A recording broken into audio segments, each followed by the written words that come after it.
साजिश से मारा गया है, क्योंकि मेरा लड़का देशभक्ति है, वो मिलिटेंट नहीं है।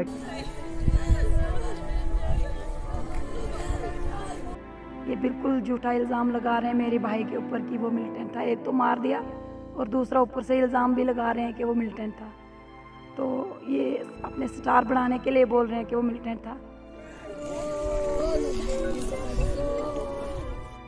जम्मू कश्मीर के जिला रामबन के दूरअफ्तादा गांव सेरीपुरा संगलदान में सफ़े मातम बिछी हुई है। हर आंख अश्कबार है, क्योंकि गांव का एक नौजवान आमिर मागरे 16 नवंबर के रोज श्रीनगर में हलाक हो गया। हुक्काम कहते हैं कि आमिर अस्करियत पसंदों का एआनतकार था, लेकिन उसके घर वाले और गांव का हर फर्द कहता है कि उसका मिलिटेंसी के साथ दूर दूर का भी वास्ता नहीं था। इसने दीनी तालीम हासिल की थी और श्रीनगर के एक निजी दफ्तर में चाय बनाता था, जहां सिक्योरिटी फोर्सेस ने उसे हलाक कर दिया। संगलदान में आमिर के घर की कहानी भी अजीब है।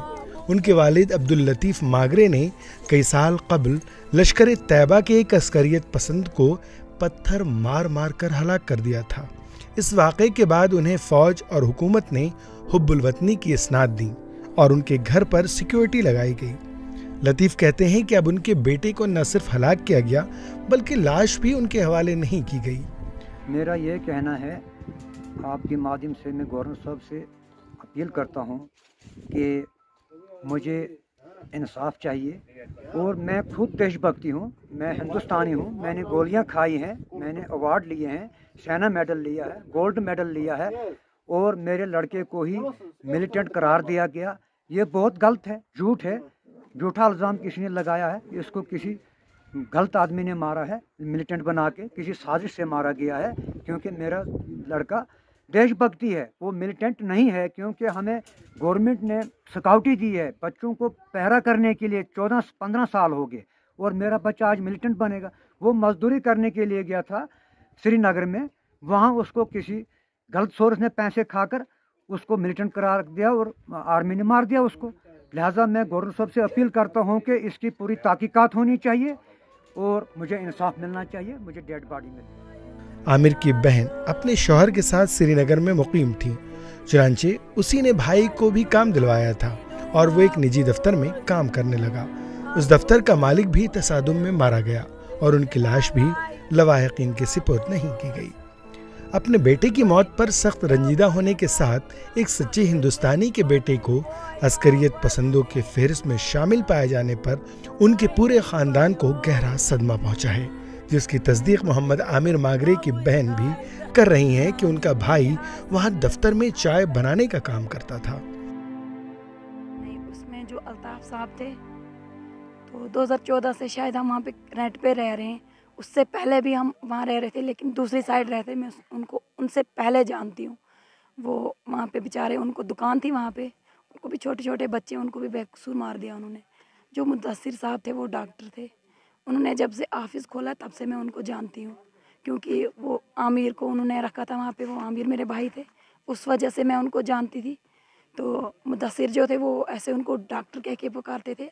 तो वहाँ पे वो उन्होंने ऑफिस खोला हुआ था, आमिर को उन्होंने अपने साथ रखा था। वो चाय शाय उनको बना के देता था मेरा भाई। दुख तो बहुत होता है, लेकिन अब उन्होंने मेरे भाई को मार दिया है। लेकिन मैं अब ये चाहती हूँ कि जो मेरे भाई थे उनकी डेड बॉडी अगर हमें वापस देते तो मैं अपने भाई की आखिरी बार शक्ल देखती। इस बात का दुख है, को बेकसूर मार दिया उन्होंने। दूसरा तो अब वो उसको मुंह देखने के लिए नहीं भेज रहे हैं, हम उसको अपने हिसाब से दफनाते। एक तो उसको कत्ल कर दिया उन लोगों ने, और दूसरा इल्ज़ाम भी लगा रहे हैं कि वो मिलिटेंट था। ऐसा कुछ भी नहीं है। मैं अपने मैं 100% से गारंटी देती हूँ, मेरे भाई बिल्कुल गलत आदमी नहीं थे। वो वहाँ पे ऑफिस में चाय बनाते थे, उससे ज़्यादा वो और कुछ काम वहाँ नहीं करते। मकामी लोगों ने मागरे खानदान के साथ यकजहती के तौर पर हुकूमत व इंतज़ामिया से हैदरपुरा इनकाउंटर की तहकीकात का मुतालबा किया और लाश को तदफीन के लिए वारिसीन के हवाले करने का भी मुतालबा किया। कश्मीर से लेकर गूल तक इस वक्त हर घर, हर शख्स मातम ज़दा है, मातम कदा है। आप देख रहे हैं जिस तरह से कल ये वाक़ा हुआ कश्मीर में, 4 लोगों को, 4 मासूम शहरियों को जिस तरह से गोलियों से छलनी करके उनको शहीद कर दिया गया।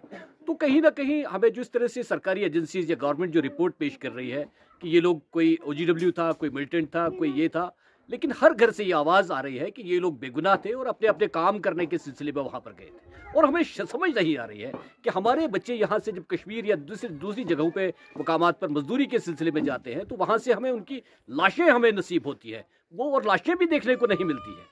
मैं अपने इलाके की बात करूँगा, हमारे लतीफ़ साहब जिनको सेना मेडल मिला है, जिनको गोल्ड मेडल मिला है और बहादुरी के कहीं ज़्यादा देशभक्ति के उन्होंने कई सबूत दिए हैं, इनके बेटे को बेदर्दी से जो मजदूरी कर रहा था, जो वहाँ पे काम कर रहा था, और इसके हज़ारों शवाहिद है, सैकड़ों गवाह हैं, लेकिन फिर भी जो ये कहीं ना कहीं हमें शक है कि ये एक कॉन्स्पिरेसी करके, एक साजिश रचा करके इन लोगों को जो है कत्ल कर दिया गया है। और हम सरकार से, इंतज़ामिया से, गवर्नमेंट से ये अपील करना चाहते हैं कि इसकी गैर जानिबदाराना तहकीक की जाए और सच्चाई को, दूध का दूध और पानी का पानी लाया जाए।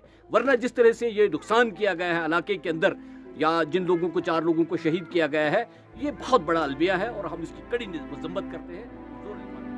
वाज़ेह रहे कि ज़िला इंतज़ामिया ने एहतियातन इलाका फमरूद सेरीपुरा संगलदान में दफ़ा 144 का निफाज किया है। वहीं सिक्योरिटी फोर्सेस भी अलर्ट पर है। ये भारत के लिए रामबन से नवाज रोनियाल की रिपोर्ट।